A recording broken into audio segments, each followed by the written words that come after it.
తెలంగాణలో పార్టీ మారిన 10 మంది ఎమ్మెల్యేలను స్పీకర్ సార్ విచారణ చేస్తున్నాడు. కాకుంటే పెద్ద కోర్టు చెప్పిన టయానికి ఆ విచారణ అయిపోలేదని కేటీఆర్ మల్లోపారి కోర్టు తలుపులు తట్టిండు. ఇగ్యాల పెద్ద కోర్టు చెప్పిన మాటలింటే చలికాలంలో కూడా చెమటలు పట్టేటట్టే ఉన్నాయి.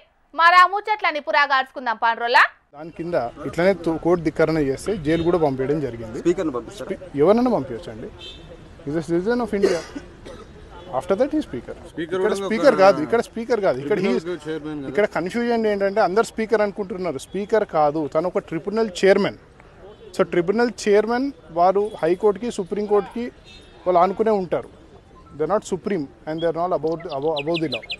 వకీల్ సాబు ఏం చెప్పిండో సౌంజయ్ నానుల్లా ఎమ్మెల్యేల అనర్హత విషయంలో స్పీకర్ సార్ కు సుప్రీంకోర్టు ఇచ్చిన గడువు లోపట నిర్ణయం తీసుకోకుంటే కోర్టు కఠిన చర్యలు తీసుకునే ఛాన్స్ ఉన్నదట.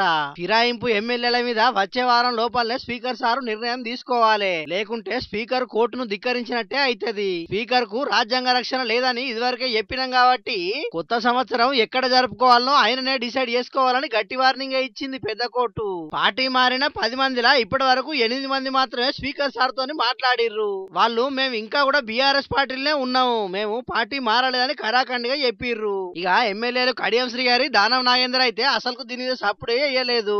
అంటే ఈ ఇద్దరు ఎమ్మెల్యేల మీదనే స్పీకర్ సార్ వేటేసే ఛాన్స్ ఉన్నది. మిగిలిన వాళ్ళు అనర్హత వేటు నుంచి తప్పించుకున్నట్టేనా అని అడిగితే వకీల్ సాబు ఏమన్నాడో ఈనుండ్రి.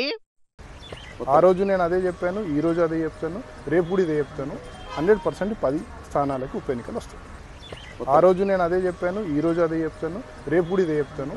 100% 10 స్థానాలకు ఉప ఎన్నికలు వస్తాయి. విన్నారు కదా, 10 స్థానాలకు పక్కాగా ఉప ఎన్నికలు వస్తాయట. 10 మంది ఎమ్మెల్యేలు పార్టీ మారినట్టు పక్కాగా ఆధారాలు ఉన్నాయట. వాళ్ళు తప్పించుకునేందుకు ఛాన్సే లేదు. స్పీకర్ వాళ్ళకు అనుకూలంగా నిర్ణయం తీసుకున్నా మళ్ళా హైకోర్టుకు పోయే ఛాన్స్ ఉన్నది. ఖచ్చితంగా వాళ్ళ మీద అనర్హత వేటు పడుతుందని అంటున్నాడు. ఇక మొన్నట్లనే కలకత్తా హైకోర్టు పార్టీ మారిన ఎమ్మెల్యే ముకుల్ రాయ్ మీద అనర్హత వేటు వేసింది కాబట్టి చూడాలి మరి రాబోయే రోజుల్లో మన దగ్గర పార్టీ మారిన ఎమ్మెల్యేల ముచ్చట్ల ఏం జరుగుతుందో.